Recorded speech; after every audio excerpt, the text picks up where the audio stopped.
Hi, my name is Joy and I will be reading Sense and Sensibility by Jane Austen.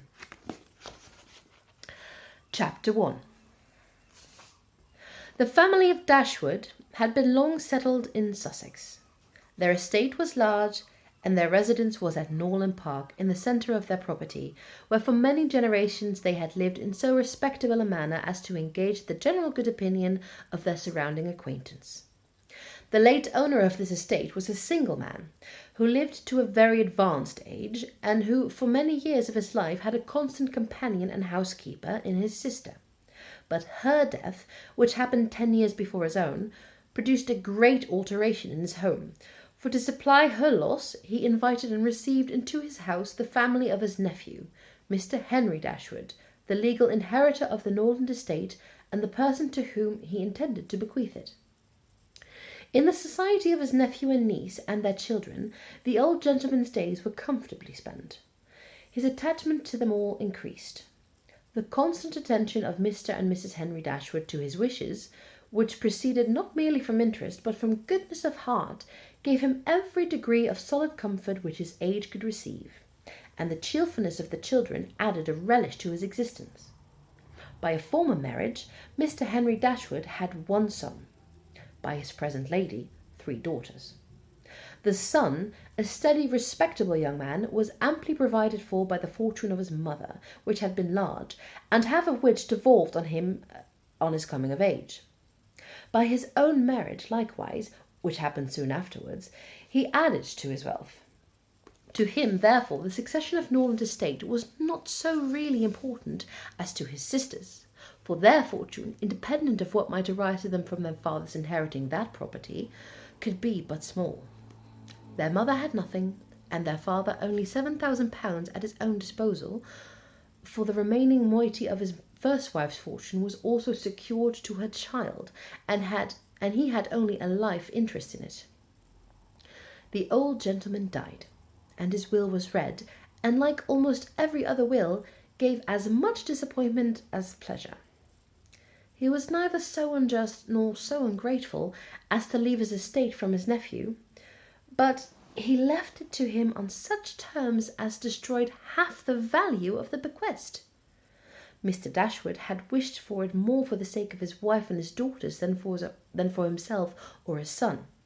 But to his son and his son's son, a child of 4 years old, it was secured, in such a way as to leave himself no power of providing for those who were most dear to him, and who most needed a provision, by any charge of the estate, or by any sale of its valuable woods. The whole was tied up for the benefit of this child, who, in occasional visits with his father and mother to Norland, had so far gained on the affections of his uncle by such attractions as are by no means unusual in children of 2 or 3 years old. An imperfect articulation, an earnest desire of having his own way, many cunning tricks, and a great deal of noise, as to outweigh all the value of all the attention which, for years, he had received from his niece and her daughters. He meant not to be unkind, however, and as a mark of his affection for the 3 girls, he left them £1,000 apiece. Mr. Dashwood's disappointment was at first severe, but his temper was cheerful and sanguine, and he might reasonably hope to live many years, and by living economically lay by a considerable sum from the produce of an estate already large and capable of almost immediate improvement. But the fortune, which had been so tardy in coming, was only his a 12-month.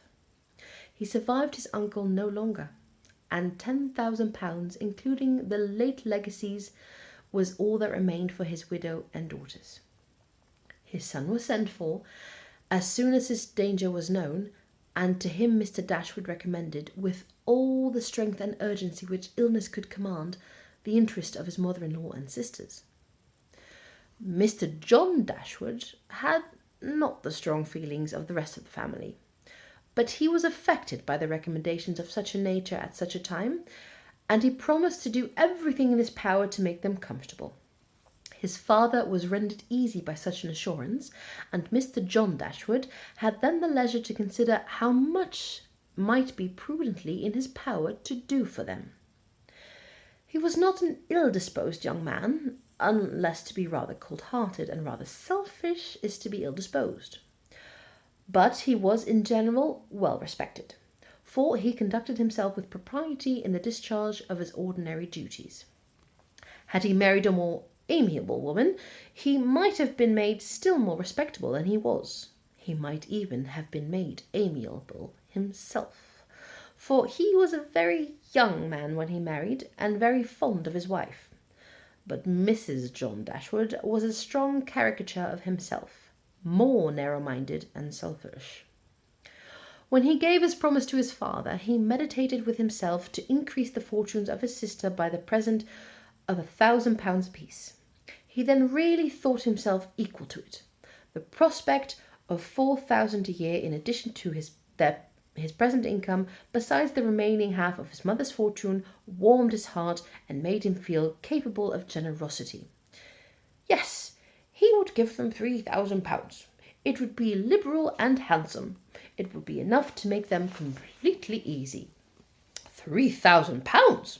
He could spare so considerable a sum with little inconvenience. He thought of it all day long, and for many days successively, and he did not repent.